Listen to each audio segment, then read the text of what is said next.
Buenas noches. Mi nombre es Edwin Francisco Herrera Paz, soy médico genetista y quiero explicarles hoy un poco de cómo son los procesos biológicos relacionados con la infección del SARS-CoV-2 y de las vacunas también. Bien, vamos a poner las diapositivas. Primero vamos a ver el proceso normal de síntesis de proteínas en el organismo. Bueno, nosotros estamos hechos de células. Tenemos alrededor de 50 billones de células en nuestro organismo, pero a un nivel más fundamental de la célula estamos hechos de proteínas. Las células están hechas de proteínas, nuestro organismo está hecho de proteínas a un nivel molecular. Estas proteínas son las que realizan todas las labores de la célula, labores de comunicación intercelular, labores enzimáticas para acelerar procesos biológicos, labores estructurales, le dan estructura a la célula y a nuestro organismo, etc. Entonces la célula necesita sintetizar, necesita fabricar sus proteínas con las que va a efectuar su función biológica. Bueno, entonces, para comenzar, cómo se fabrican las proteínas en nuestras células. Bien, tenemos algo que se llama ADN dentro del núcleo de la célula. Esta estructura que vemos acá es el núcleo celular. Y ese núcleo celular contiene el ADN. Ese ADN son cadenas, son ristras de letras de nucleótidos, alrededor de 3.000 millones de nucleótidos que forman cromosomas. Y dentro de esa ristra, de esos libros de nucleótidos de letras, algunos pedacitos de ese libro se denominan genes.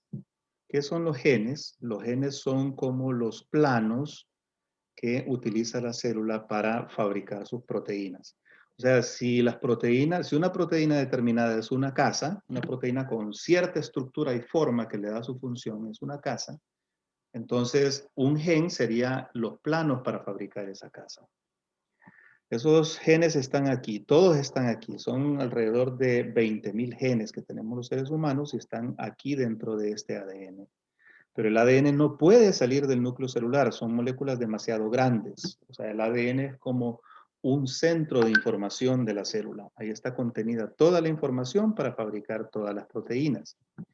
Entonces ese ADN es sumamente estable, son moléculas muy grandes y no puede salir del núcleo celular.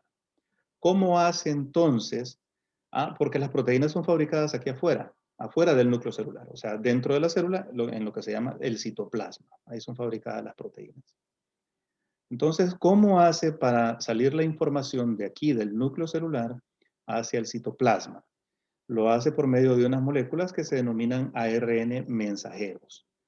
Un ARN mensajero es simple y sencillamente una pequeña molécula similar al ADN, nada más que tiene ciertas propiedades diferentes, pero prácticamente un ARN mensajero es una copia de un gen. Pero como esa copia solo es la copia de un pedacito del ADN que comprende un gen, entonces esa molécula de ARN mensajero puede salir del núcleo celular y una vez fuera, pues entonces es leída por todo el aparato celular para construir proteínas. Básicamente son unas organelas que se llaman ribosomas. Esas son como las fabriquitas de proteínas. Leen ese ARN mensajero, leen esos planos y con esos planos entonces fabrican la proteína. Entonces ese proceso tiene dos fases. Una fase es la copia del ARN, entonces esa fase se denomina transcripción, o sea, la copia del gen en un ARN, y luego el ARN sale del núcleo celular y luego es la segunda parte de ese proceso se llama traducción. La traducción es la síntesis de proteína. O sea, es la lectura del ARN mensajero para sintetizar la proteína. Todas las células hacen eso. A diferencia del ADN, son moléculas muy estables, son moléculas largas, es el centro de información de la célula, el ARN es sumamente inestable. O sea, una vez que sale hacia el citoplasma, su vida media es realmente corta, dura unos 8 minutos alrededor. es más o menos la vida media de una molécula de ARN mensajero. Tiene que ser destruida continuamente, porque si no, la célula continuaría fabricando proteínas aunque ya no las necesite. Bueno, entonces el ARN es sumamente inestable, dura poco tiempo, solamente sirve para sintetizar algunas moléculas de esa proteína y luego desaparece, es degradado por unas enzimas que lo parten, lo cortan, y esas enzimas se llaman nucleasas. Las nucleasas se encuentran en todos lados. Por eso el ARN es más inestable y es más difícil de estudiar que el ADN. El ADN son moléculas muy estables. El ARN es más inestable, es partido por esas nucleasas que se encuentran por todos lados. Ese es el proceso normal de síntesis de proteínas en la célula. Los virus, a diferencia de nuestras células, recordemos nuestras células que tienen proteínas, tienen ADN y tienen ARN. Tienen las tres cosas. Los virus tienen proteínas que forman la estructura del virus, o sea, su forma, su estructura está hecha de proteínas, pero solamente tienen un ácido nucleico. Algunos virus es ADN y otros virus son ARN. Bueno, entonces el SARS-CoV-2, el virus del COVID-19, tiene básicamente ARN, no tiene ADN. Entonces los virus son parásitos obligados, o sea, necesitan otras células para replicarse, para poder generar más virus y continuar sobreviviendo. Son parásitos obligados, porque solamente tienen un ácido nucleico, entonces el otro ácido nucleico tienen que complementarlo. Tienen que utilizar el aparato de construcción de proteínas de las células para construir más virus. O sea, lo que hace el virus es prácticamente hackear el sistema de producción de proteínas de las células para producir sus propias proteínas y hacer más virusitos y construir un montón de hijos. Entonces, básicamente eso es lo que hace el virus. Bueno, entonces en esta diapositiva se observa, aquí observamos dos tipos de virus. Uno es el SARS-CoV, que es familia del SARS-CoV-2, ¿verdad? Que ya lo conocemos, pues el síndrome de distrés respiratorio grave que fue una epidemia a inicios de este siglo. Y luego su otro pariente, que es el MERS-CoV, que fue responsable de una epidemia también de neumonía en Medio Oriente. Pero su manera de actuar, de replicarse, de entrar a la célula es idéntica a la del SARS-CoV-2. Entonces, no importa que sean otros nombres, el mecanismo que utiliza el SARS-CoV-2 es el mismo que utilizan estos virus, y por eso voy a utilizarlos para explicar. Bueno, una vez que el virus entra a nuestro organismo, digamos, esta es una célula, ¿verdad? Esta es una célula. Entonces, una vez que el virus entra a nuestro organismo, busca unas moléculas, que le sirven de receptores, que se llaman convertasa angiotensina 2, es una enzima natural del organismo, pero entonces el virus, por medio de unas proteínas que se encuentran en su superficie, que le dan su forma de corona, y por eso se llama corona, que se llaman proteínas S, de spike, o proteínas espiga. Entonces esas proteínas se unen a este receptor, han aprendido a identificarlo y se unen como una llave a su cerradura, al receptor, y le sirve de puertecita de entrada a la célula. Una vez que el virus está dentro de la célula, entonces libera su ARN. Pues recordemos que los coronavirus son virus de ARN. Entonces es un solo ARN, una sola molécula larga, un libro de 30.000 pares de bases, perdón, de 30.000 nucleótidos, que son las letritas moleculares con las que está escrito ese libro. Y entonces libera ese ARN genómico, así se denomina, ARN genómico. Y entonces ese ARN genómico está listo para ser traducido por el aparataje celular, o sea, por los ribosomas de la misma célula. Pero no se va a traducir todo ese ARN, solamente se va a traducir un pedacito de ese ARN. Ese pedacito de ARN codifica para dos proteínas grandes. Entonces, esas proteínas grandes se denominan marco de lectura abierto 1A y marco de lectura abierto 1B. ORF es en inglés, Open Reading Frame, en inglés. Entonces, esas dos proteínas, esos dos genes, esos dos marcos de lectura abiertos, son traducidos, translation es traducción, son traducidos y después de esas dos proteínas son clivadas, son partidas para formar varias proteínas, unas 16 proteínas, que forman lo que se denomina un complejo de replicación-transcripción. Eso es lo primerito que hace el virus, ¿verdad? Utiliza a la misma célula, a los mismos ribosomas de la célula para traducir esos dos genes y pues sintetizar estas proteínas que son el fundamento de la infección del virus. Entonces, una vez que ya está este complejo de proteínas llamado complejo de replicación-transcripción, va a hacer una cosa. Va a copiar todo el ARN genómico en un negativo, así como las fotografías de antes, que tenían un negativo y a partir del negativo podemos hacer muchas copias en positivo de las fotos. Bueno, entonces copia todo el ARN genómico en un negativo. Una vez que está copiado el ARN genómico en un negativo, entonces va a hacer dos cosas. O sea, siempre este complejo de replicación-transcripción. Lo primero que va a hacer es copiar este negativo en más copias positivas. O sea, va a replicarse, va a replicar el ARN. Va a hacer muchas copias del ARN genómico. La segunda cosa que va a hacer es hacer positivos, pero no de todo el ARN genómico, sino que de genes determinados, de pedacitos de ese ARN. Entonces esos genes determinados, ¿verdad?, se van a copiar en positivos y van a ser ARN mensajeros de todas las proteínas estructurales del virus. Entonces ya tenemos el ARN mensajero que está listo para ser leído y para ser traducido, ¿verdad? Para ser traducido, que lo hace la misma célula, el mismo aparataje de la célula lo hace. Entonces va a traducir todos estos ARN mensajeros en las diferentes proteínas que forma el virus. O sea, va a traducir la proteína S, la proteína Spike, va a traducir la proteína envelope, que forma la envoltura del virus, va a traducir la proteína M, que es,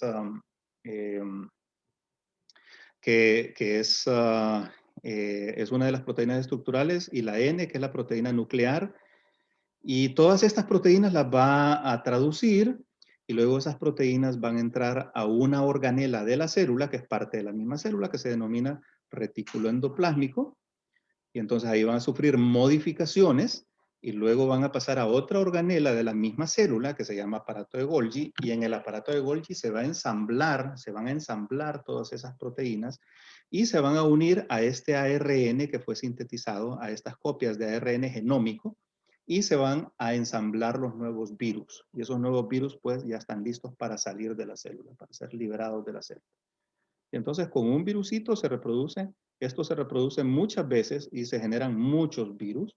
Y al final pues la célula termina estallando, termina destruyéndose, ¿verdad? Y esos virus van a buscar a otras células para volverlas a infectar. Entonces más o menos ese es el fundamento de la infección viral. Como vemos, pues, o sea, lo básico es la traducción de este complejo, que es un pedacito del ARN nada más, ¿verdad? Y una vez que está este complejo, pues entonces ya, ya está listo, se forman los ARN mensajeros que van a ser traducidos y van a formar las proteínas estructurales del virus y se hacen copias del ARN genómico, se ensambla el ARN genómico con todas las proteínas estructurales y los virus son liberados hacia el exterior. Bueno, entonces, ¿cuál es el fundamento? ¿Cuál es el fundamento de las vacunas?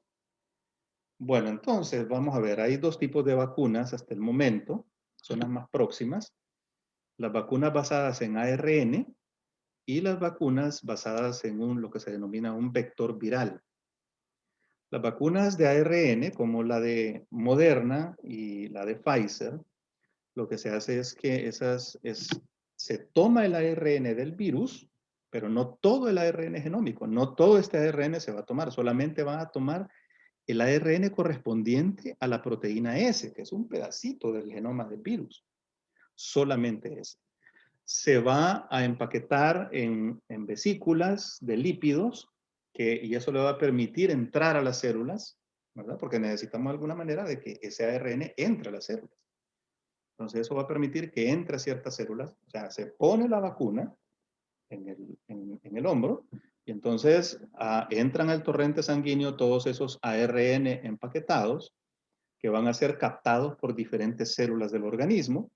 Y entonces ese ARN se va a liberar dentro de la célula y la célula, los mismos ribosomas de la célula van a comenzar a construir la proteína S, leyendo ese gen de la proteína S. Y van a construir muchas copias de la proteína S antes de ser degradados, porque recordemos que los ARN duran poco. Entonces, va a pasar cierto tiempo en el torrente sanguíneo y en las células, y entonces y luego va a ser degradado, ¿verdad? Rápidamente. Pero ese tiempo es suficiente para que ciertas células tomen ese ARN y sinteticen la proteína S, fabriquen la proteína S en grandes cantidades. Entonces, una vez que está fabricada la proteína S, o sea, la célula ha fabricado esas proteínas S. Entonces, esas proteínas S van a hacer dos cosas.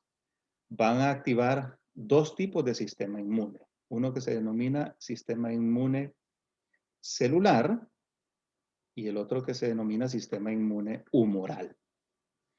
Entonces, esas proteínas S se ensamblan en otras proteínas naturales de la célula que se llaman HLA de la clase 1.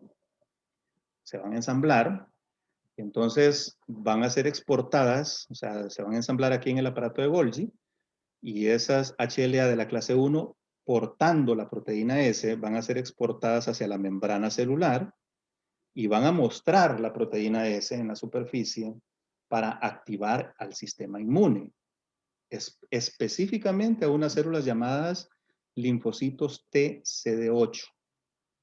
Esos linfocitos TCD8 van a reconocer esa proteína S y van a decir, esta proteína es ajena, no es una proteína normal del organismo, porque el sistema inmune está adiestrado para reconocer lo que no es propio. Entonces reconocen que no es una proteína del organismo y entonces se activan esos linfocitos que reconocen esa proteína, esos linfocitos TCD8, y entonces comienzan a proliferar y forman un ejército. Y entonces cada vez que esos linfocitos T encuentren la proteína S ensamblada en HLA de la clase 2, de la clase 1, perdón, o sea, van a decir, esta célula está infectada, y van a atacar a esa célula y la van a destruir para evitar que esa célula infecte a otras. Esa se denomina inmunidad celular.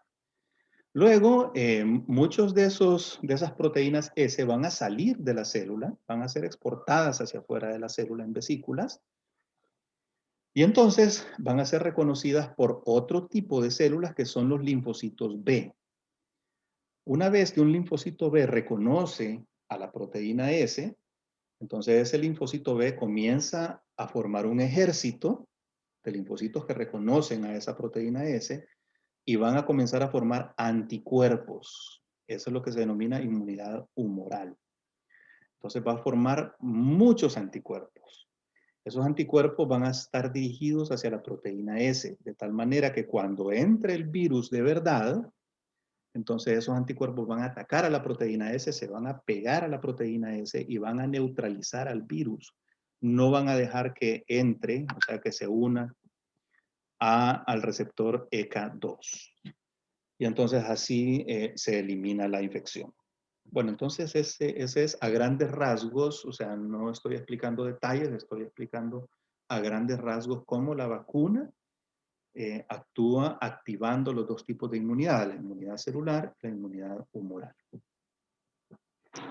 Bueno, entonces espero que este video sea de utilidad, ¿verdad? Que se entienda un poco cómo actúan las vacunas, cómo emulan la infección por el SARS-CoV-2, activando la inmunidad.